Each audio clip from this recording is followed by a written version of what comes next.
untuk masuk ke pengadilan. Apakah kita meminta hakim untuk berlaku adil?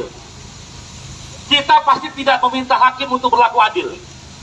Kita pasti meminta hakim untuk menghukum seberat-beratnya kejahatan yang dilakukan orang itu karena menyembelih orang di pinggir jalan dan mengambil harta bendanya. Jadi kalau yang nyata-nyata kejahatan, kita tidak minta hakim berlaku adil. Karena kadang-kadang keadilan hakim itu bisa aneh-aneh.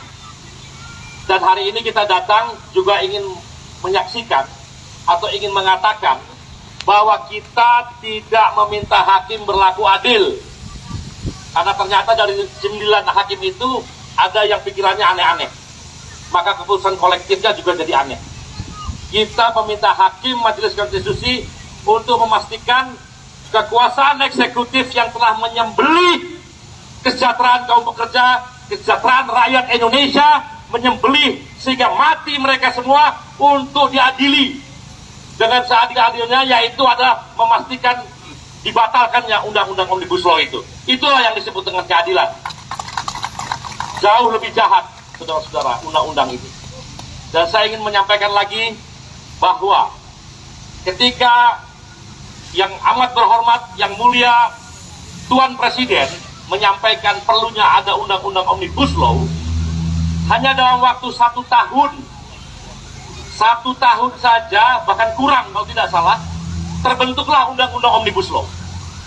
Dari mengobrak-abrik sekitar 78 undang-undang yang ada di Republik ini, ya, campur aduk akhirnya menjadi undang-undang Omnibus Law. Cukup kurang dari 1 tahun. Kemudian kelakuan yang ugal-ugalan karena pembentukannya ini adalah seperti pencuri, seperti maling, ngumpet-ngumpet, maka Mahkamah Konstitusi kemudian menyatakan undang-undang tersebut adalah undang-undang yang inkonstitusional. Tapi karena ada anasir-anasir dalam Mahkamah Konstitusi, maka dinyatakan bersyarat selama 2 tahun untuk diperbaiki. Ingat ya, membuatnya kurang dari 1 tahun dan diminta oleh hakim yang mulia, majelis hakim, untuk diperbaiki selama 2 tahun. Artinya kalau saudara-saudara bikin sesuatu, rumah atau apapun, butuh 1 tahun, tapi kalau sekedar memperbaiki, harusnya kalau 2 tahun jauh lebih lama, dan itu pasti bisa kalau mau dilakukan. Itu logika yang paling sederhana.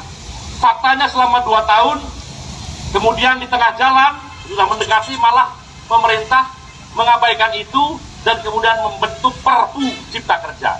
Perpu Cipta Kerja isinya adalah kurang lebih sama persis dengan undang-undang yang dibatalkan inkonstitusional tadi oleh Mahkamah Konstitusi. Maka saya ingin menyatakan bahwa di sini adalah pemerintah telah menghina Mahkamah Konstitusi dan kemudian membuat Perpu itu. Itu yang pertama. Yang kedua, Perpu itu kita gugat. Kemudian Perpu itu disahkan oleh yang amat berhormat anggota DPR. Harus diingat bahwa di dalam peraturan perundang-undangan yang berlaku bahkan di UUD 45, kalau pemerintah eksekutif membuat Perpu, maka DPR harus menyidangkannya selambat-lambatnya pada sidang berikutnya untuk dinyatakan bahwa Perpu ini ditolak atau diterima karena sifatnya yang kegentingan yang memaksa. Tapi sekali lagi saudara-saudara, walaupun Perpu itu adalah ugal-ugalan, karena Perpu itu ditakut-takutin Indonesia bakal tenggelam dan sebagainya, itu adalah sontoloyo, omong kosong. Faktanya Sri Mulyani 9 hari sebelum Perpu itu lahir menyatakan bahwa Indonesia kokoh, kuat, dan itu modal untuk menghadapi tahun 2023. 9 hari kemudian bosnya Presiden mengeluarkan Perpu. Ini udah pasti kekeliruan yang luar biasa. Nah, ketika itu menjadi Perpu, kemudian disahkan menjadi undang, juga prosesnya ngaco. Harusnya langsung dalam sidang berikutnya, tapi dalam sidang berikutnya DPR tidak menghasilkan keputusan, dan harusnya dalam Undang-Undang 45 itu Perpu itu dinyatakan ditolak dan kembali kepada undang-undang sebelumnya. Tapi kemudian dengan bersilat lidah akhirnya diputuskan pada sidang kedua berikutnya. Ya, padahal Undang-Undang Dasar 45 menyatakan harus di sidang berikutnya. Nah, tapi ini omongan saya. Saya akan diperkuat oleh satu omongan yang mana tafsir daripada yang disebut sidang berikutnya, kata Mahkamah Konstitusi pada tahun 2020, yang disebut dengan sidang berikutnya adalah artinya sesuatu yang sangat urgent. Bahkan kata Mahkamah Konstitusi, kalau sedang ada sidang di DPR, ya, sedang ada sidang, tidak perlu menunggu sidang berikutnya. Langsung saja perpu itu dibawa kepada sidang itu, dan kemudian sidang itu menyidangkan bahwa perpu ini ditolak atau diterima. Itu adalah satu tafsir yang sangat logis. Jadi Mahkamah Konstitusi sudah punya tafsir. Yang disebut dengan sidang berikutnya adalah sidang setelah perpu lahir, itu sidang berikutnya. Bahkan kata Mahkamah Konstitusi, kalau sedang ada bersidang pun lakukan saja di situ. Nah, ini DPR sidangnya nggak putus, malah bikin sidang berikutnya lagi. Ini udah ngaco. Dan ini pelanggaran terhadap konstitusi dan pelanggaran terhadap undang-undang yang contoh atau tafsir yang dilakukan oleh Mahkamah Konstitusi. Ini jelas sekali.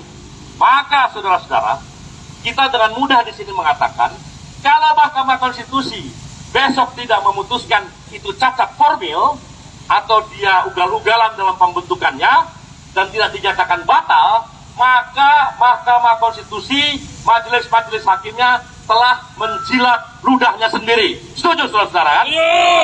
Clear ini ya, clear.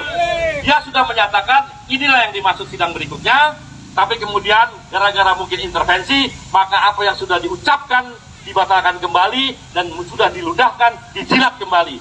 Kita tidak ingin Mahkamah Konstitusi menjilat ludahnya sendiri, karena dia adalah hakim agung, menjadi garda terdepan membela konstitusi. Kemudian saudara sekalian, tadi siapa yang ngomong tuh? Saya atau kita tidak punya mamang di Mahkamah Konstitusi. Betul, yang punya mamang di Mahkamah Konstitusi adalah yang mamang di Mahkamah Konstitusi ini Pak Yayo ya, atau Kaisang. Pak De siapa? Pak De ya, pokoknya Jokowi lah punya besan atau mamangnya Kaisang. Tapi kita punya kaum buruh yang sadar, kita punya kaum buruh yang berada di pinggir-pinggir kota dan di perkotaan, yang siap bersama-sama dengan kita memastikan bahwa gerakan buruh, gerakan massa harus bisa menaklukkan suatu tindakan ugal-ugalan anti demokrasi dan anti kesejahteraan, dan itu insya Allah bisa kita lakukan. Hidup buruh! Saudara sekalian, ini bukan perjuangan mudah. Semua kelompok atau kekuatan yang ingin mengubah atau yang ingin memastikan MK membatalkan undang-undang Omnibus Law ini harus bersatu. Kita tidak peduli dari siapapun. Kita tidak peduli dari sektor manapun, karena berbagai sektor terlibat di dalam undang-undang ini.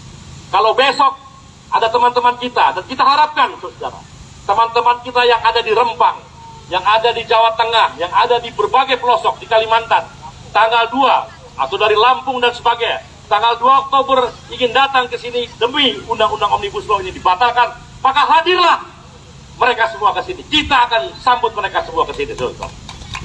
Jadi semua kelompok-kelompok revolusioner, kelompok-kelompok yang ingin perubahan nyata dari manapun datangnya, dari organisasi apapun datangnya, asal jangan dia melakukan infiltrasi untuk mengacaukan gerakan, datanglah beramai-ramai tanggal 2. ASP dengan berbagai kelompok organisasi akan bersama-sama memastikan mengepung MK, mengepung Jakarta. Kalau kita mengutip Bung Karno, apa yang disebut dengan Samenbandling van alle revolutionary krachten. Hei kelompok-kelompok kaum revolusioner, bersatulah, bergabunglah, pastikan kita tumbangkan rezim yang anti rakyat, anti demokrasi. Samenbandling van alle revolutionary krachten. Dan kita yang hadir di sini adalah kelompok revolusioner. Mereka yang ada di sana juga teman-teman kita yang belum hadir pada berbagai kesempatan juga kelompok revolusioner, dan mereka besok akan hadir. Dari manapun hadir, bersatulah kaum revolusioner, bersatulah kaum buruh, bersatulah kaum tani pada tanggal 2 Oktober di Jakarta ini. Dan kalau ternyata Mahkamah Konstitusi menyatakan bahwa undang-undang itu batal, kita akan rame-rame menselamatdatanginya dan kemudian kita barangkali sujud syukur terhadap itu. Tapi seandainya Mahkamah Konstitusi tetap menjadi bawahan pemerintah, tetap menjadi bawahan presiden, sehingga menjilat ludahnya dengan tidak malu-malu, menjilat-jilat ludahnya berkali-kali dan ditelannya, kemudian menyatakan undang-undang itu sah, maka apabila kaum revolusioner itu besar jumlahnya yang akan hadir, kita bisa meminta langsung kepada presiden untuk membuat perpu membatalkan undang-undang tersebut, dan undang-undang tersebut akhirnya tidak berlaku. Itulah kalau kita bisa bersatu kelompok atau kaum revolusioner pada tanggal 2 Oktober. Jadi ada dua. Pertama, kita mungkin sujud syukur. Kedua, kita akan bertahan meminta presiden mencabut undang-undang itu. Kalau tidak, bukan mustahil, kita yang akan berkumpul meminta presiden untuk mundur, saudara. Ya, meminta presiden mundur adalah konstitusional. Dan permintaan itu datang dari berapa orang? Kalau datang dari satu orang, diketawain. Datang dari 1.000 orang, diketawain. Tapi kalau datang dari 1 juta orang dan membuat perekonomian stuck, lumpuh, maka insya Allah presiden akan mundur. Dan kita juga akan berpesta dengan mundurnya presiden karena dia tidak mau membatalkan undang-undang Omnibus Law. Hidup buruh!